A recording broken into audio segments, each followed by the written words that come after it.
This is the Detroit Sports Podcast Network. John Macaroon with Greg Campy ahead of the Michigan Sports Hall of Fame induction. How are you feeling sitting here a couple hours away from being inducted?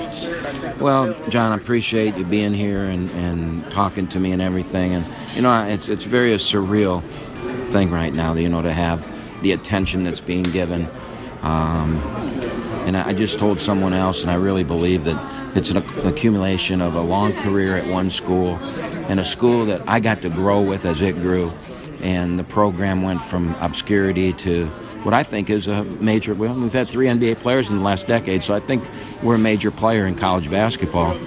And the award itself just shows how many great players I've had, how many great assistant coaches I've had. Our basketball program, it's really an award for the program. And as I said, I'm just the guy that's been lucky enough to steer the ship. As many fans of Oakland basketball are wondering, how are you feeling today?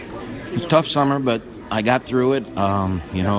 Something grabs you like that, and you don't have no clue what it is, and all of a sudden you're laying in a hospital. You value, your ability to be here like tonight and everything. But I'm going to be 100%. It's a slow recovery. I'm getting back. Before the season starts, I will be 100%, and I'll be the same guy on the sideline that I've always been. At this point in time in the preseason, what are you guys working on at this point in time in mid-September? Well, right now, we get started in 2 weeks, full practice. Right now, we're just working on individual skill work with 2 hours a week with the ball under NCAA rules. And then they're doing a lot of weight room work with our strength coach. They don't see me a lot right now, but starting September 30th, they'll see me every day. How confident are you that the Oakland University basketball team is going to have as much success as many fans think they are this season?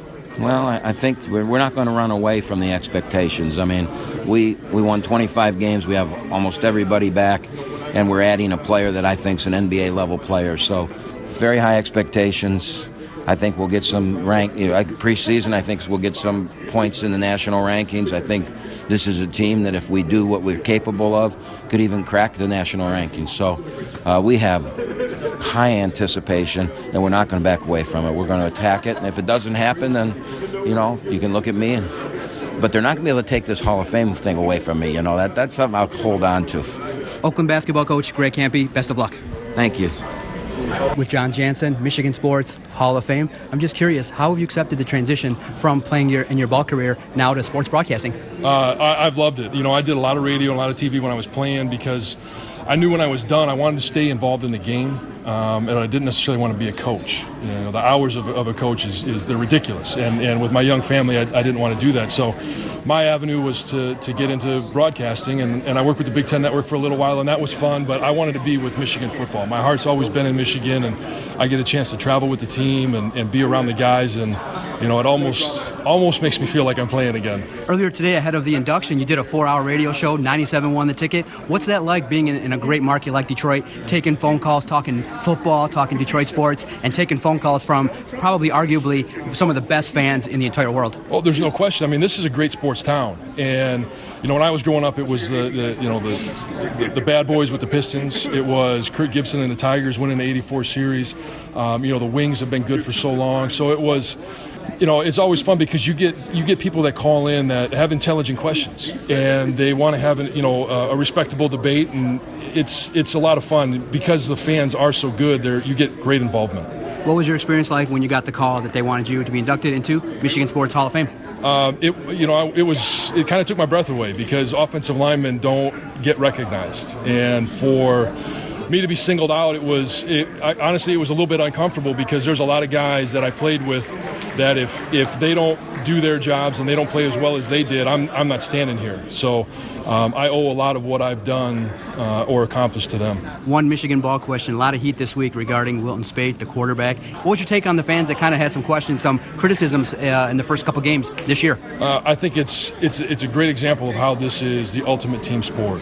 For an offense to perform well, you've got to have 11 guys on the same page doing the same thing, going the same direction. If you have one guy that messes up, it ruins everything. And I think right now there are some young guys that they're earning their right. And it's an experience thing. So if they can go out there and continue to get experience, they're going to get better every week. And then instead of one guy on this play, one guy on the next play, then it's, hey, we had everybody on this play, and it really eliminates some of those mishaps in the offensive scheme. Congratulations on your induction. Best of luck. With Mitch Albom, Michigan Sports Hall of Fame, tell me and the audience, what does this honor mean to you, Mitch? It means I've been here a long time, and it means that somebody, I guess on this committee, appreciates the chronicling of sports and not just the doing. I think nowadays it's different. You don't need sports writers quite as much as you did when I first came up to bring you the news, but I have been working in this business long enough to remember that people did not know what happened unless they read the newspaper the next day, in particular because the TV stations didn't send somebody out and everything wasn't televised and people didn't have cameras that they could tweet. There was no internet. So I go back to a time when I was responsible for bringing the story of the sports to the people and the personalities to the people. Individual athletes didn't have Twitter accounts. They couldn't present themselves that way. So I hope that I've done that with some dignity and with some honor and with some hard work, and I hope that that's what tonight's induction means. Sports Reporters is an amazing television program, and now you're keeping it going with the podcast. Tell us what that program meant to you and what the podcast is going to hold for us. Well, the reason I like the Sports Reporters so much is because it was a half hour every Sunday morning on television where writers were valued, not screamers, not, broadcasters who just want to shout their opinions, not ex-jocks who think that, writers who analyzed and studied and did everything with the game. We got a half an hour of that precious television time, and we got a chance to intelligently, with ties around our necks and sports coats on, discuss the issues of sports. And that's what the podcast continues. Now, I have to say we don't wear ties because podcasts don't require it anymore. So that is different.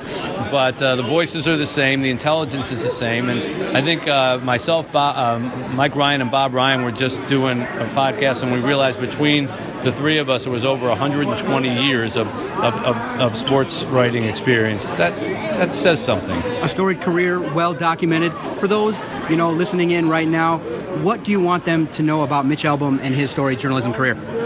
If they choose to try to learn something about me, I would hope that they find that I felt that there were as many stories in second place as there were in first, and as many stories in losing as there were in winning.